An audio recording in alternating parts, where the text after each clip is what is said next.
Lecture de la suite de Claude Gueux. Je vous rappelle que dans l'épisode 2, nous nous étions arrêtés alors que Claude avait décidé de tuer Monsieur D, le directeur des ateliers, en se procurant une hache. Puis il attendait la ronde de Monsieur D pour passer à exécution. Alors il se passa dans cet atelier une scène extraordinaire. Une scène qui n'est ni sans majesté ni sans terreur, la seule de ce genre qu'aucune histoire puisse raconter. Il y avait là, ainsi que l'a constaté l'instruction judiciaire qui a eu lieu depuis, 82 voleurs, y compris Claude. Une fois que les surveillants les eurent laissés seuls, Claude se leva debout sur son banc et annonça à toute la chambrée qu'il avait quelque chose à dire. On fit silence. Alors Claude haussa la voix et dit : « Vous savez tous qu'Albin était mon frère. Je n'ai pas assez de ce qu'on me donne ici pour manger. Même en n'achetant que du pain avec le peu que je gagne, cela ne suffirait pas. Albin partageait sa ration avec moi. Je l'ai aimé d'abord parce qu'il m'a nourri, ensuite parce qu'il m'a aimé. Le directeur, Monsieur D, nous a séparés. Cela ne lui faisait rien que nous fussions ensemble. Mais c'est un méchant homme qui jouit de tourmenter. Je lui ai redemandé Albin. Vous avez vu, il n'a pas voulu. Je lui ai donné jusqu'au 4 novembre pour me rendre Albin. Il m'a fait mettre au cachot pour avoir dit cela. Moi, pendant ce temps-là, je l'ai jugé et je l'ai condamné à mort. Nous sommes au 4 novembre. Il viendra dans 2 heures faire sa tournée. Je vous préviens que je vais le tuer. Avez-vous quelque chose à dire à cela ? Tous gardèrent le silence. Claude reprit. Il parla, à ce qu'il paraît, avec une éloquence singulière qui d'ailleurs lui était naturelle. Il déclara qu'il savait bien qu'il allait faire une action violente, mais qu'il ne croyait pas avoir tort. Il attesta la conscience des 81 voleurs qui l'écoutaient, qu'il était dans une rude extrémité, que la nécessité de se faire justice soi-même était un cul-de-sac où l'on se trouvait engagé quelquefois, qu'à la vérité il ne pouvait prendre la vie du directeur sans donner la sienne propre, mais qu'il trouvait bon de donner sa vie pour une chose juste, qu'il avait mûrement réfléchi, et à cela seulement, depuis 2 mois, qu'il croyait bien ne pas se laisser entraîner par le ressentiment, mais que dans le cas que cela serait, il suppliait qu'on l'en avertît, qu'il soumettait honnêtement ses raisons aux hommes justes qui l'écoutaient, qu'il allait donc tuer Monsieur D, mais que si quelqu'un avait une objection à lui faire, il était prêt à l'écouter. Une voix seulement s'éleva et dit qu'avant de tuer le directeur, Claude devait essayer une dernière fois de lui parler et de le fléchir. « C'est juste, dit Claude, et je le ferai. » 8 heures sonnèrent à la grande horloge. Le directeur devait venir à 9 heures. Une fois que cette étrange cour de cassation eut en quelque sorte ratifié la sentence qu'il avait portée, Claude reprit toute sa sérénité. Il mit sur une table tout ce qu'il possédait en linge et en vêtements, la pauvre dépouille du prisonnier, et appelant l'un après l'autre ceux de ses compagnons qu'il aimait le plus après Albin, il leur distribua tout. Il ne garda que la petite paire de ciseaux. Puis il les embrassa tous. Quelques-uns pleuraient. Il souriait à ceux-là. Il y eut dans cette heure dernière des instants où il causa avec tant de tranquillité et même de gaieté que plusieurs de ses camarades espéraient intérieurement, comme ils l'ont déclaré depuis, qu'il abandonnerait peut-être sa résolution. Il s'amusa même une fois à éteindre une des rares chandelles qui éclairaient l'atelier avec le souffle de sa narine, car il avait de mauvaises habitudes d'éducation qui dérangeaient sa dignité naturelle plus souvent qu'il n'aurait fallu. Rien ne pouvait faire que cet ancien gamin des rues n'eût point par moments l'odeur du ruisseau de Paris. Il aperçut un jeune condamné qui était pâle, qui le regardait avec des yeux fixes et qui tremblait sans doute de l'attente de ce qu'il allait voir. « Allons du courage, jeune homme, lui dit Claude doucement, ce ne sera que l'affaire d'un instant. » Quand il eut distribué toutes ses hardes, fait tous ses adieux, serré toutes les mains, il interrompit quelques causeries inquiètes qui se faisaient çà et là dans les coins obscurs de l'atelier, et il commanda qu'on se remît au travail. Tous obéirent en silence. L'atelier où ceci se passait était une salle oblongue, un long parallélogramme percé de fenêtres sur ses 2 grands côtés et de 2 portes qui se regardaient à ses 2 extrémités. Les métiers étaient rangés de chaque côté près des fenêtres, les bancs touchant le mur à angle droit, et l'espace resté libre entre les 2 rangées de métiers formait une espèce de longue voie qui allait en ligne droite de l'une des portes à l'autre et traversait ainsi toute la salle. C'était cette longue voie, assez étroite, que le directeur avait à parcourir en faisant son inspection. Il devait entrer par la porte sud et ressortir par la porte nord, après avoir regardé les travailleurs à droite et à gauche. D'ordinaire, il faisait ce trajet assez rapidement et sans s'arrêter. Claude s'était replacé lui-même à son banc et il s'était remis au travail comme Jacques Clément se fut remis à la prière. Tous attendaient. Le moment approchait. Tout à coup, on entendit un coup de cloche. Claude dit « C'est l'avant-quart ». Alors il se leva, traversa gravement une partie de la salle et alla s'accouder sur l'angle du premier métier à gauche, tout à côté de la porte d'entrée. Son visage était parfaitement calme et bienveillant. 9 heures sonnèrent, la porte s'ouvrit, le directeur entra. En ce moment-là, il se fit dans l'atelier un silence de statue. Le directeur était seul, comme d'habitude. Il entra avec sa figure joviale, satisfaite et inexorable, ne vit pas Claude qui était debout à gauche de la porte, la main droite cachée dans son pantalon, et passa rapidement devant les premiers métiers, hochant la tête, mâchant ses paroles et jetant çà et là son regard banal, sans s'apercevoir que tous les yeux qui l'entouraient étaient fixés sur une idée terrible. Tout à coup, il se détourna brusquement, surpris d'entendre un pas derrière lui. C'était Claude qui le suivait en silence depuis quelques instants. « Que fais-tu là, toi » dit le directeur. « Pourquoi n'es-tu pas à ta place ?»« Car un homme n'est plus un homme là, c'est un chien. On le tutoie. » Claude Gueux répondit respectueusement. « C'est que j'ai à vous parler, monsieur le directeur. »« De quoi ?»« D'Albin. »« Encore » dit le directeur. « Toujours, dit Claude. »« Ah ça, reprit le directeur, continuant de marcher. Tu n'as donc pas eu assez de 24 heures de cachot ?» Claude répondit en continuant de le suivre. « Monsieur le directeur, rendez-moi mon camarade. »« Impossible. »« Monsieur le directeur, dit Claude avec une voix qui eût attendri le démon.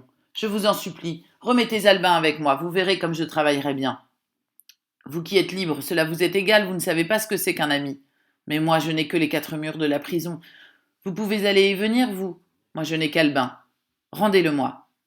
Albin me nourrissait, vous le savez bien. Cela ne vous coûterait que la peine de dire oui. Qu'est-ce que cela vous fait qu'il y ait dans la même salle un homme qui s'appelle Claude Gueux et un autre qui s'appelle Albin? Car ce n'est pas plus compliqué que cela, monsieur le directeur. Mon bon monsieur D, je vous supplie vraiment, au nom du ciel. Claude n'en avait peut-être jamais tant dit à la fois à un geôlier. Après cet effort, épuisé, il attendit. Le directeur répliqua avec un geste d'impatience. « Impossible, c'est dit. Voyons, ne m'en reparle plus, tu m'ennuies. » Et comme il était pressé, il doubla le pas. Claude aussi. En parlant ainsi, ils étaient arrivés tous deux près de la porte de sortie. Les 80 voleurs regardaient et écoutaient, haletants. Claude toucha doucement le bras du directeur. « Mais au moins que je sache pourquoi je suis condamné à mort. Dites-moi pourquoi vous l'avez séparé de moi. »« Je te l'ai déjà dit, répondit le directeur. « Parce que. » Et tournant le dos à Claude, il avança la main vers le loquet de la porte de sortie. À la réponse du directeur, Claude avait reculé d'un pas. Les 80 statues qui étaient là virent sortir de son pantalon sa main droite avec la hache. Cette main se leva, et avant que le directeur eût pu pousser un cri, 3 coups de hache, chose affreuse à dire, assénés dans la même entaille, lui avaient ouvert le crâne. Au moment où il tombait à la renverse, un 4e coup lui balafra le visage. Puis, comme une fureur lancée ne s'arrête pas court, Claude Gueux lui fendit la cuisse d'un 5e coup inutile. Le directeur était mort. Alors Claude jeta la hache et cria « À l'autre maintenant !» L'autre, c'était lui. On le vit tirer de sa veste les petits ciseaux de sa femme, et sans que personne songeât à l'en empêcher, il se les enfonça dans la poitrine. La lame était courte, la poitrine était profonde. Il y fouilla longtemps et à plus de 20 reprises en criant « Cœur de damné, je ne te trouverai donc pas !» Et enfin il tomba baigné dans son sang, évanoui sur le mort. Lequel des deux était la victime de l'autre? Quand Claude reprit connaissance, il était dans un lit, couvert de linges et de bandages, entouré de soins. Il avait auprès de son chevet de bonnes sœurs de charité, et de plus un juge d'instruction qui instrumentait et qui lui demanda avec beaucoup d'intérêt « Comment vous trouvez-vous » Il avait perdu une grande quantité de sang, mais les ciseaux avec lesquels il avait eu la superstition touchante de se frapper avaient mal fait leur devoir. Aucun des coups qu'il s'était portés n'était dangereux. Il n'y avait de mortel pour lui que les blessures qu'il avait faites à Monsieur D. Les interrogatoires commencèrent. On lui demanda si c'était lui qui avait tué le directeur des ateliers de la prison de Clairvaux. Il répondit « oui ». On lui demanda pourquoi. Il répondit « parce que ». Cependant, à un certain moment, ses plaies s'envenimèrent. Il fut pris d'une fièvre mauvaise dont il faillit mourir. Novembre, décembre, janvier et février se passèrent en soins et en préparatifs. Médecins et juges s'empressaient autour de Claude. Les uns guérissaient ses blessures, les autres dressaient son échafaud. Abrégeons. Le 16 mars 1832, il parut, étant parfaitement guéri, devant la cour d'assises de Troyes. Tout ce que la ville peut donner de foule était là. Claude eut une bonne attitude devant la cour. Il s'était fait raser avec soin, il avait la tête nue, il portait ce morne habit des prisonniers de Clairvaux, mi-parti de deux espèces de gris. Le procureur du roi avait encombré la salle de toutes les baïonnettes de l'arrondissement, afin, dit-il à l'audience, de contenir tous les scélérats qui devaient figurer comme témoins dans cette affaire. Lorsqu'il fallut entamer le débat, il se présenta une difficulté singulière. Aucun des témoins des événements du 4 novembre ne voulait déposer contre Claude. Le président les menaça de son pouvoir discrétionnaire. Ce fut en vain. Claude alors leur commanda de déposer. Toutes les langues se délièrent, ils dirent ce qu'ils avaient vu. Claude les écoutait tous avec une profonde attention. Quand l'un d'eux, par oubli ou par affection pour Claude, omettait des faits à la charge de l'accusé, Claude les rétablissait. De témoignage en témoignage, la série des faits que nous venons de développer se déroula devant la cour. Il y eut un moment où les femmes qui étaient là pleurèrent. L'huissier appela le condamné Albin. C'était son tour de déposer. Il entra en chancelant, il sanglotait. Les gendarmes ne purent empêcher qu'il n'allât tomber dans les bras de Claude. Claude le soutint et dit en souriant au procureur du roi : « Voilà un scélérat qui partage son pain avec ceux qui ont faim. » Puis il baisa la main d'Albin. La liste des témoins épuisés, monsieur le procureur du roi se leva et prit la parole en ces termes. Messieurs les jurés, la société serait ébranlée jusque dans ses fondements si la vindicte publique n'atteignait pas les grands coupables comme celui qui, etc. Après ce discours mémorable, l'avocat de Claude parla. La plaidoirie contre et la plaidoirie pour firent chacune à leur tour les évolutions qu'elles ont coutume de faire dans cette espèce d'hippodrome que l'on appelle un procès criminel. Claude jugea que tout n'était pas dit. Il se leva à son tour. Il parla de telle sorte qu'une personne intelligente qui assistait à cette audience s'en revint frappée d'étonnement. Il paraît que ce pauvre ouvrier contenait bien plutôt un orateur qu'un assassin. Il parla debout, avec une voix pénétrante et bien ménagée, avec un œil clair, honnête et résolu, avec un geste presque toujours le même, mais plein d'empire. Il dit les choses comme elles étaient simplement, sérieusement, sans charger ni amoindrir, convainc de tout, regarda l'article 296 en face et posa sa tête dessous. Il eut des moments de véritable haute éloquence qui faisaient remuer la foule et où l'on se répétait à l'oreille dans l'auditoire ce qu'il venait de dire. Cela faisait un murmure pendant lequel Claude reprenait haleine en jetant un regard fier sur les assistants. Dans d'autres instants, cet homme, qui ne savait pas lire, était doux, poli, choisi comme un lettré. Puis par moments encore, modeste, mesuré, attentif, marchant pas à pas dans la partie irritante de la discussion, bienveillant pour les juges. Une fois seulement, il se laissa aller à une secousse de colère. Le procureur du roi avait établi dans le discours que nous avons cité en entier que Claude Gueux avait assassiné le directeur des ateliers sans voie de fait ni violence de la part du directeur, par conséquent sans provocation. « Quoi » s'écria Claude. « Je n'ai pas été provoqué ?»« Ah oui, vraiment, c'est juste. Je vous comprends. Un homme ivre me donne un coup de poing, je le tue, j'ai été provoqué, vous me faites grâce, vous m'envoyez aux galères. Mais un homme qui n'est pas ivre et qui a toute sa raison me comprime le cœur pendant 4 ans, m'humilie pendant 4 ans, me pique tous les jours, toutes les heures, toutes les minutes d'un coup d'épingle à quelque place inattendue pendant 4 ans.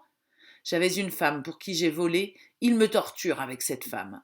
J'avais un enfant pour qui j'ai volé, il me torture avec cet enfant. Je n'ai pas assez de pain, un ami m'en donne, il m'ôte mon ami et mon pain. Je redemande mon ami, il me met au cachot. Je lui dis vous, à lui mouchard, il me dit tu. Je lui dis que je souffre, il me dit que je l'ennuie. Alors que voulez-vous que je fasse ? Je le tue. C'est bien, je suis un monstre, j'ai tué cet homme, je n'ai pas été provoqué, vous me coupez la tête. Faites !